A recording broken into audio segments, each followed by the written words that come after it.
ನಾನೀಗ ಇದನ್ನು ಚಿಕನ್ದು ಸ್ವಲ್ಪ ಡ್ರೈ ಥರ ಗ್ರೇವಿ ಟೈಪು, ಸ್ವಲ್ಪ ಗ್ರೇವಿ ಅನಿಸುತ್ತಷ್ಟೇ. ಆ ಥರ ನಾನೀಗ ರೆಸಿಪಿ ಮಾಡ್ಕೋತಾ ಇದ್ದೀನಿ. ಇದನ್ನು ಈಗ ಹಚ್ಚಿಟ್ಕೊಂಡಿರೋ ಈರುಳ್ಳಿ ಮತ್ತು ಪುದೀನ, ಹಸಿಮೆಣಸಿನ್ಕಾಯಿ, ಸ್ವಲ್ಪ ಕರಿಬೇವು ಮತ್ತು ಪೆಪ್ಪರ್ ಪೌಡ್ರು ಇಷ್ಟು ಕೂಡ ರೆಡಿಯಾಗಿದೆ. ಈಗ ನಾನು ಹೇಗೆ ಮಾಡ್ತೀನಿ ಅಂತ ಬನ್ನಿ ನೋಡೋಣ. ಈಗ ಎಣ್ಣೆಗೆ ನಾನೇನು ಮಾಡಿದ್ದೀನಿ, ಹಚ್ಚಿಟ್ಕೊಂಡಿರೋ ಈರುಳ್ಳಿನ ಹಾಕ್ಕೊಂಡು ಫ್ರೈ ಮಾಡ್ಕೊತಾ ಇದ್ದೀನಿ. ಇದಕ್ಕೇ ನಾನು ಸ್ವಲ್ಪ ಅರಿಶಿನ ಆ್ಯಡ್ ಮಾಡ್ಕೊತೀನಿ. ಯಾಕಂದರೆ ಇದಕ್ಕೆ ಸ್ವಲ್ಪ ಚಿಟಿಕೆ ಅರಿಶಿನ ಆ್ಯಡ್ ಮಾಡ್ಕೊತಾ ಇದ್ದೀನಿ. ಇದು ಚಿಕನ್ ಚಾಪ್ಸ್ ಥರ ಒಂಥರ ಗ್ರೇವಿ ಟೈಪೂ ಆಗಲ್ಲ, ಡ್ರೈ ಟೈಪೂ ಆಗಲ್ಲ, ಆ ಥರ ಆಗುತ್ತೆ ಇದು.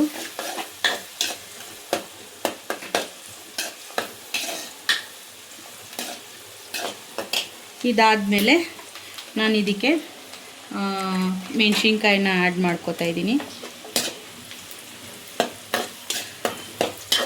ಇವೆಲ್ಲ ಇವತ್ತು ತೋರಿಸ್ತಾ ಇರೋದೆಲ್ಲ ನಮಗೆ ಬೇಗ ಹಾಕುವಂಥ ಇಂಗ್ರೀಡಿಯೆಂಟ್ಸ್ನೇ ನಾನು ತೋರಿಸ್ತಾ ಇರೋದು. ಇದಕ್ಕೆ ನಾನೀಗ ಹಚ್ಚಿಟ್ಕೊಂಡಿರೋ ಪುದೀನ ಹಾಕ್ತಾಯಿದ್ದೀನಿ.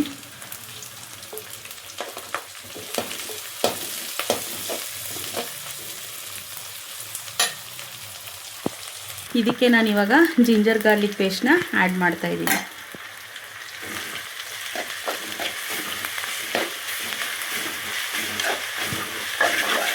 ಆ ಸೈಡು ಬಿರಿಯಾನಿ ಗಮ್ಮಂತ ಐತೆ. ಆ ಸೈಡು ಬಿರಿಯಾನಿ, ಈ ಸೈಡು ಚಾಪ್ಸು, ಇನ್ನೊಂದು ಕಡೆ ಲೆಮನ್ ಚಿಕನು. ಇದು ಮೂರು ನಿಮಗೆ ಸಪ್ರೇಟಾಗಿ ಮಾಡಿ ನಾನು ಅಪ್ಲೋಡ್ ಮಾಡ್ತೀನಿ. ಒಟ್ಟಿಗೆ ನೋಡೋಕ್ಕಂತೂ ಆಗಲ್ಲ, ಯಾಕಂದರೆ ಒಟ್ಟಿಗೆ ನೋಡಿದ್ರೆ ನೀವು ರೆಸಿಪಿ ಮಾಡಿ ಕಾಮೆಂಟ್ಸ್ ಮಾಡಿ ಹೇಗಿದೆ ಅಂತ ಟ್ರೈ ಮಾಡಿ ಒಂದ್ಸತಿ ಮಾಡಿ. ಯಾಕಂದರೆ ಪೆಪ್ಪರ್ ಚಿಕನ್ ನಾನು ಮಾಡಿದ್ದೆ ಹೋದ್ಸಲ. ಇಂಗ್ರೀಡಿಯೆಂಟ್ಸು ಬರೀ ಮೂರೇ ಇಂಗ್ರೀಡಿಯೆಂಟ್ಸಲ್ಲಿ ತುಂಬ ಚೆನ್ನಾಗಾಗಿತ್ತು. ರೆಸ್ಪಾನ್ಸು ಕೂಡ ತುಂಬ ಹಂಗೆ ಚೆನ್ನಾಗಿ ಬಂತು. ಟ್ರೈ ಮಾಡಿದವರು ಕಾಮೆಂಟೆಲ್ಲ ಮಾಡಿದರು. ಪರ್ಸ್ನಲಿನೂ ಕೂಡ ವಾಟ್ಸಪ್ಪಲ್ಲಿ ಮೆಸೇಜ್ ಮಾಡಿದರು ನನಗೆ ತುಂಬ ಚೆನ್ನಾಗಿತ್ತು ಅಂತ.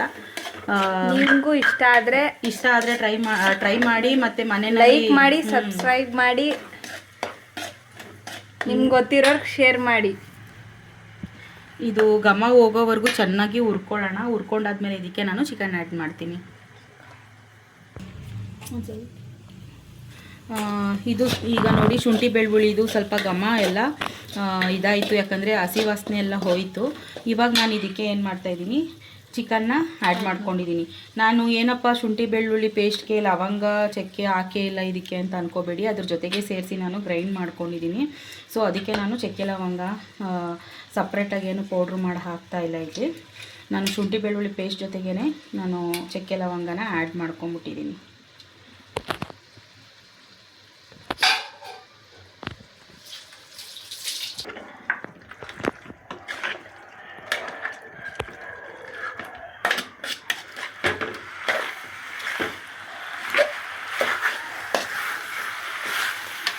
ಇದನ್ನು ಚಿಕನ್ನು ಚೆನ್ನಾಗಿ ಬೇಯಲಿ ಅಂತ ಅಂದ್ಬಿಟ್ಟು ಏನು ಮಾಡ್ತಾಯಿದ್ದೀನಿ, ರುಚಿಗೆ ತಕ್ಕಷ್ಟು ಉಪ್ಪನ್ನ ಹಾಕ್ಕೋತೀನಿ. ನಾನು ಆದಷ್ಟು ಸ್ವಲ್ಪ ಎಲ್ಲ ಅಡುಗೆಗೂ ಕಲ್ಲುಪ್ಪನ್ನೇ ಹಾಕ್ತೀನಿ, ಜಾಸ್ತಿ ಪುಡಿ ಉಪ್ಪನ್ನ ಯೂಸ್ ಮಾಡಲ್ಲ. ಕಲ್ಲುಪ್ಪನ್ನ ಯೂಸ್ ಮಾಡೋದ್ರಿಂದ ರುಚಿ ತುಂಬ ಚೆನ್ನಾಗಾಗುತ್ತೆ ಅನ್ನೋದು ಒಂದು ಇದು ಅಷ್ಟೇ. ಅದಕ್ಕೆ ನಾನು ಜಾಸ್ತಿ ಕಲ್ಲುಪ್ಪನ್ನೇ ಯೂಸ್ ಮಾಡ್ತೀನಿ.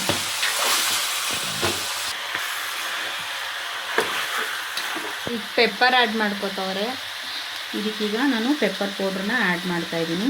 ಇದಕ್ಕೆ ಸ್ವಲ್ಪ ಪೆಪ್ಪರ್ ಮುಂದೆ ಇದ್ದರೆ ರುಚಿ ಜಾಸ್ತಿ ಇರುತ್ತೆ. ಸೊ ಅದಕ್ಕೆ ನಾನು ಪೆಪ್ಪರ್ನ ಆ್ಯಡ್ ಮಾಡಿಕೊಂಡೆ. ಅದೇ ಥರ ಕರಿಬೇವನು ಮೇಲೆ ಹಾಕ್ತಾಯಿದ್ದೀನಿ. ನಾನು ಕರಿಬೇವನ್ನ ಯಾಕಪ್ಪ ಒಗ್ಗರಣೆಗೆ ಹಾಕಿಲ್ಲ, ಚಿಕನ್ ಮೇಲೆ ಹಾಕ್ತಾಯಿದ್ದೀನಿ ಅಂದರೆ, ಬೇಯಬೇಕಾದ್ರೆ ಚಿಕನ್ ಜೊತೆ ಅದು ಘಮ ಬಿಡುತ್ತೆ, ಸ್ವಲ್ಪ ಚೆನ್ನಾಗಿರುತ್ತೆ ಟೇಸ್ಟು, ಮತ್ತು ಫ್ಲೇವರು ಕೂಡ ತುಂಬ ಚೆನ್ನಾಗಿ ಬರುತ್ತೆ ಅನ್ನೋದೊಂದು ಉದ್ದೇಶಕ್ಕಷ್ಟೇ. ಒಗ್ಗರಣೆಗೆ ಹಾಕ್ಕೊಂಡ್ರೆ ಅದು ಮಾಮೂಲಿ ಥರ ಆಗಿಬಿಡುತ್ತೆ. ಸೊ ಅದಕ್ಕೆ ಈಗ ನಾನು ಪೆಪ್ಪರ್ ಜೊತೆಗೆ ಅದನ್ನು ಮಿಕ್ಸ್ ಮಾಡಿಕೊಂಡೆ. ಈಗ ಅದು ಸ್ವಲ್ಪ ನೀರು ಬಿಡುತ್ತೆ. ಬಿಟ್ಕೊಂಡಾದ್ಮೇಲೆ ನಾನು ಇದಕ್ಕೆ ಟೊಮೊಟೊ ಆ್ಯಡ್ ಮಾಡ್ಕೊತೀನಿ.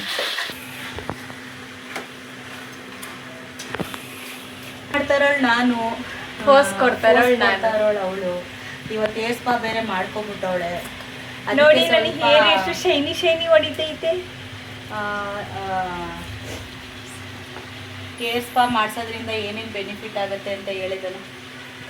ನಮ್ಮ ಹೇರು ಸ್ಮೂತ್ ಆಗುತ್ತೆ, ಮತ್ತೆ ಶೈನಿ ಹೊಡೆಯುತ್ತೆ, ರಿಲ್ಯಾಕ್ಸೇಷನ್ ಆಗುತ್ತೆ, ಮಸಾಜ್ ಕೊಡ್ತಾರಲ್ಲ ರಿಲ್ಯಾಕ್ಸ್ ಆಗುತ್ತೆ.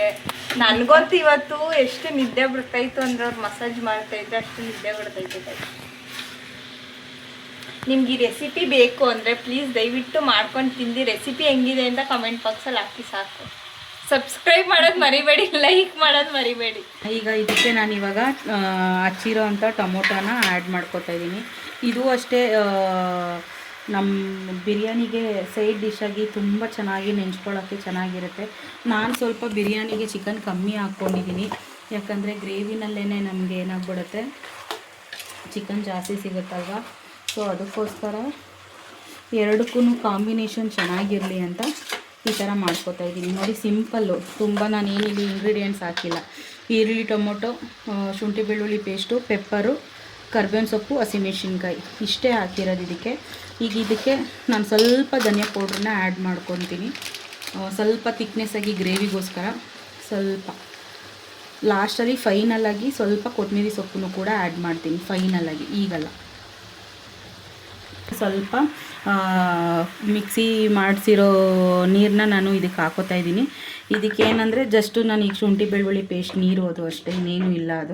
ಅದೊಂದೇ ನಾನು ಇದಕ್ಕೆ ಇವತ್ತು ಮಾಡಿರೋ ಇಂಗ್ರೀಡಿಯೆಂಟ್ಸ್ಗೆಲ್ಲನೂ ಅದೊಂದೇ ಪೇಸ್ಟ್ ಅಂತ ನಾನು ಮಾಡ್ಕೊಂಡಿರೋದು, ಇನ್ಯಾವುದೂ ಮಾಡ್ಕೊಂಡಿಲ್ಲ. ಎಲ್ಲ ಬರೀ ಹಚ್ಕೊಂಡೇ ಮಾಡಿರೋದು, ಕ್ವಿಕ್ಕಾಗಿ ಆಗಲಿ ಅಂತ ಅಂದ್ಬಿಟ್ಟು. ಈಗ ಏನಂದರೆ ಎಲ್ಲರಿಗೂ ಅರ್ಜೆನ್ಸಿ ಇರುತ್ತೆ. ನಾನು ಹೋದ ರೆಸಿಪಿನಲ್ಲೆಲ್ಲ ನಾನು ಗ್ರೇವಿ ಥರ ಮಾಡ್ಕೊಂಡಿರೋದನ್ನ ತೋರಿಸಿದ್ದೀನಿ. ಈ ಸಲ ಎಲ್ಲ ಫುಲ್ಲು ಚಕಾಚಕ್ ಅಂತ ಆಗಬೇಕು ಅಂತ ಎಲ್ಲ ಹಚ್ಚಿಟ್ಕೊಂಡು ಬೇಗ ಬೇಗ ಮಾಡೋವಂಥದ್ದು, ಹಚ್ಕೊಳ್ಳೋದು ಈ ಕಡೆ ಮಾಡ್ಕೋತಾ ಇರೋದು, ಆ ಥರ ರೆಸಿಪಿನ ನಾನು ಮಾಡ್ತಾ ಇರೋದು ಇವತ್ತು. ಏನಂದರೆ ಎಲ್ಲನೂ ಸಪ್ರೇಟಾಗಿ ಇದನ್ನು ಫೋಟೋ. ಈಗ ಚಿಕನ್ ಬೇಯ್ತಾ ಇದೆ, ಬೇಯಬೇಕಾದ್ರೆ ನಾನು ಕೊತ್ತಂಬರಿನೂ ಕೂಡ ಆ್ಯಡ್ ಮಾಡ್ಕೋತಾ ಇದ್ದೀನಿ. ಏನಕ್ಕಪ್ಪ ಅಂತ ಅಂದರೆ ಅದ್ರದ್ದು ಫ್ಲೇವರು ಬಿಡುತ್ತೆ. ಸೊ ಅದಕ್ಕೆ ನಾನು ಇದು ಲಾಸ್ಟಲ್ಲಿ ಹಾಕ್ತಾಯಿದ್ದೀನಿ, ಚೆನ್ನಾಗಿರುತ್ತೆ ಘಮ ಅಂತ ಅಂದ್ಬಿಟ್ಟು. ನಾಟಿ ಕೊತ್ತಂಬರಿ ಇದ್ದರೆ ಇನ್ನೂ ಚೆನ್ನಾಗಿರುತ್ತೆ. ಇದಕ್ಕೆ ನಾಟಿ ಕೊತ್ತಂಬರಿ, ನಾಟಿ ಪುದೀನ ಹಾಕಿ ಮಾಡಿದ್ರೆ ಇನ್ನೂ ಚೆನ್ನಾಗಿರುತ್ತೆ. ಇದನ್ನು ಹಾಕ್ಬಿಟ್ಟು ಚಿಕನ್ನ ಬೇಯೋಕ್ಕೆ ಕ್ಲೋಸ್ ಮಾಡಿಬಿಟ್ಟು ತಟ್ಟೆನ ಒಂದು 10 ನಿಮಿಷ ಬಿಟ್ಬಿಟ್ರೆ ಚಿಕನ್ ಗ್ರೇವಿ ರೆಡಿ. ಅಲ್ಲಿ ಬಿರಿಯಾನಿ ರೆಡಿ ಐತೈತೆ, ಇಲ್ಲಿ ಗ್ರೇವಿ ರೆಡಿ ಐತೈತೆ, ಫ್ರಿಜ್ಜಲ್ಲಿ ಲೆಮನ್ ಚಿಕನ್ ಮ್ಯಾರಿನೇಟ್ ಐತೈತೆ. ಯಾವ್ಯಾವ ಬೇಕು ಮಾಡ್ಕೊಂಡು ತಿಂತಾಯಿರಿ. ಗ್ಯಾಪಲ್ಲಿ ನಮ್ದನು ಬಂದು ಟೇಸ್ಟ್ ನೋಡ್ತಾವಳೆ. ಸೂಪರಾಗದೆ ಮಾತ್ರ, ನಿಜವಾಗ್ಲೂ ಹೆಂಗೆ ಅನ್ನಿಸ್ತಾ ಇದ್ದಾನು, ಚೆನ್ನಾಗೈತೆ ಮಾತ್ರ. ಇನ್ನು ಚಿಕನ್ ಈಗ ಬಾಯ್ಲ್ ಆಗ್ತಾ ಐತೆ, ಆಗಲೇ ಟೇಸ್ಟ್ ನೋಡಿದ್ಲು. ಉಪ್ಪು ಖಾರ ಸರಿಗೈತಾ? ಎಲ್ಲ ಸರಿ. ಇದೂ ಅಷ್ಟೇ, ಇನ್ನು ಸ್ವಲ್ಪ ಹೊತ್ತಾದ್ಮೇಲೆ ಇದು ರೆಡಿ ಆಗುತ್ತೆ. ಎರಡೂ ತೋರಿಸ್ತೀನಿ.